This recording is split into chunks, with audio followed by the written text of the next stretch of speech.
Friday night for Monmouth at the Meadowlands. Turf rails are out at 17 feet for the fourth time this meet.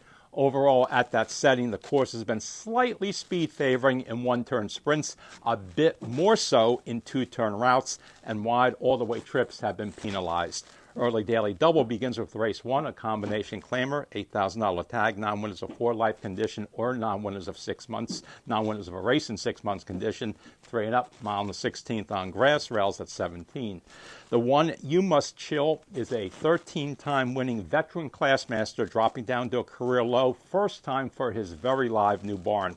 He's well drawn with some tactical acumen and finally returns to what might be his preferred surface at this stage of his career. Number 6, Chico Charlie, also finally gets back on his preferred grass and finally finds a precise turf fit in this non-4 life claimer. His low-profile barn has been sharp in New Jersey all season.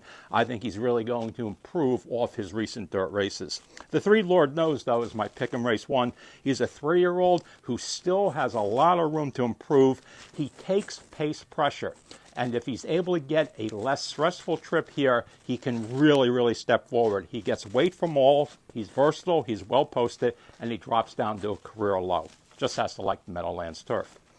Race 2, combination claimer, $8,000 tag, non-4 life condition, or non-winners of a race in 6 months condition. Fillies and mares, 3 and up, negotiating 5.5 panels on turf with the rails at 17. Number 1, I'm not one to complain. Usually, this horse has 51 days of rest off the claim for the cutback.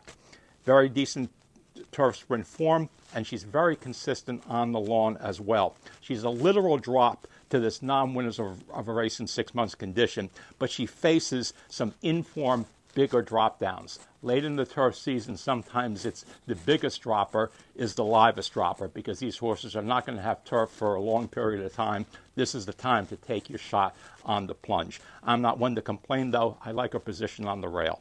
The 6th, Act of Congress, freaked in her lone previous claiming try.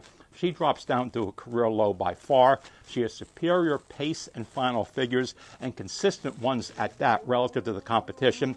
She's by constitution. You would think that she's worth at least this amount of money, possibly as a broodmare, but she's owned by a claiming stable, and she's also part owned by her trainer. So I think this is a drop where you get everything you can as soon as you can.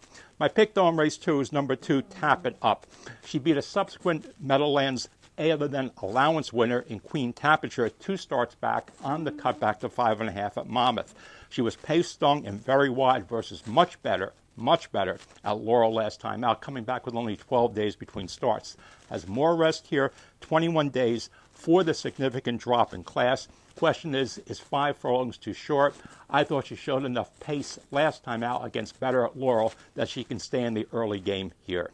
Race 2, my selections are 2-1-6. Race 1, selections 3-1-6. Early daily double, 3 over the 2-1-6.